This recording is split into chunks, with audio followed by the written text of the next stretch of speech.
Hello বন্ধুরা, আশা করি তোমরা সকলে খুব ভালো আছো আর আমিও খুব ভালো আছি। আজ আমি তোমাদের সাথে আবার একটা নতুন ভিডিও শেয়ার করছি। আজ আমি আমার গোপাল সোনাদেরকে কিভাবে সেবা করি দুপুরের, সেটাই তোমাদের সাথে শেয়ার করব। তো এর মধ্যে আর একটা কথা বলে দিই, আমার বাড়িতে আরও একটা গোপাল সোনা এসেছে। তো চলো তাকে দেখানোর আগে আমার এই যে একটা ছোট্ট কাজ চন্দন বাটা, তো সেটা বেটে নিই। যে বাটা হয়ে গেছে। আর এই হচ্ছে আমার ছোট্ট গোপাল সোনা। হ্যাঁ, এটা হচ্ছে আমার মাসির বাড়ির গোপাল সোনা। সে এখন থেকে কটা দিন আমাদের বাড়িতেই থাকবে। তো ও যেহেতু আছে তার জন্য তো আরও একটু যত্ন বেড়ে গেছে। তো এই যে স্নান করাবো, সেই জন্য জল টল সব রেডি করে নিয়েছি। আর এই আমি প্রথমে বড় গোপালকে স্নান করব।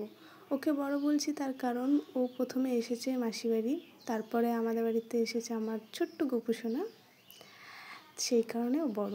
হাইটে আমার গোপু লম্বা, কিন্তু ওই বড়। এই যে ওকে আমি ভালো করে গা ডলে দিয়ে স্নান করিয়ে দেবো। তো দেখো, আর হ্যাঁ একটা কথা, যেটা হচ্ছে আমি তোমাদেরকে একটা ভিডিওতে বলেছিলাম যে আমি কেন হুট করে বাপের বাড়ি চলে এসেছি। তার কারণ হচ্ছে আমার বড়মশাই কয়েকদিনের জন্য বাইরে গেছে ওয়েস্ট বেঙ্গলের, সেই কারণেই আমাকে হঠাৎ করে চলে আসতে হয়েছে। আর একা একা যেহেতু টাউনের মধ্যে থাকা যায় না, তো আর কি করা যাবে।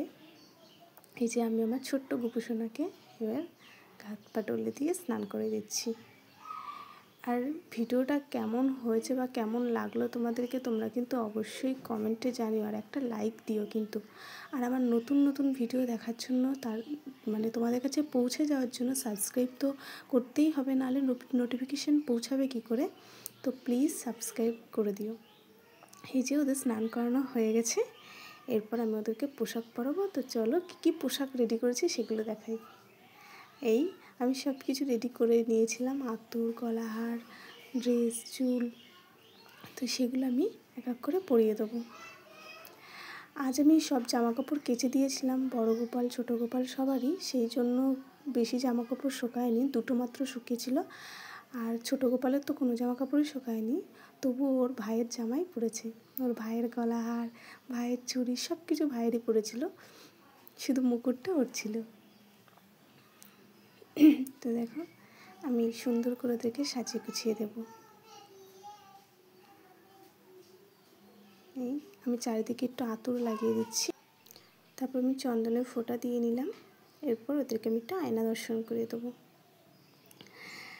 তো দেখতে পারছো কত সুন্দর লাগছে আমার দুই গোপাল সোনাকে। এবার আমি চারিদিকে ফুল দিয়ে দেবো। একটা কথা কি জানো, আমি আগে নীলকণ্ঠ ফুলের জন্য এদিক ওদিক যেতাম, কিন্তু এখন আমার বাড়িতে এত নীলকণ্ঠ ফুল হয় যে আমার কোথাও যেতে হয় না। শুধু নীলকণ্ঠ না, আরও অন্য ফুল আছে। আর এই ফুলগুলো ফুল গাছগুলো তোমাদেরকে আমি অন্য একটা ভিডিওতে দেখাবো আমাদের বাড়িতে কী কী ফুল গাছ আছে। তো এই যে আমার দুই গোপু সোনা রেডি, কত সুন্দর লাগছে বলো, সত্যি। তো এবার আমি ওদেরকে খাবার রেডি করে দিয়েছি, কী কী খাবার দিয়েছি, দুপুরের ভোগ দিয়েছি সেগুলো দেখাই। এই গোপু সোনারা, তো দুপুরে আমি ওদেরকে ভোগ দিয়েছি কলা, আর কলা দিয়েই দিয়েছি। তো ভিডিওটা কেমন লাগলো অবশ্যই কিন্তু জানিও। তো আজকে ভিডিও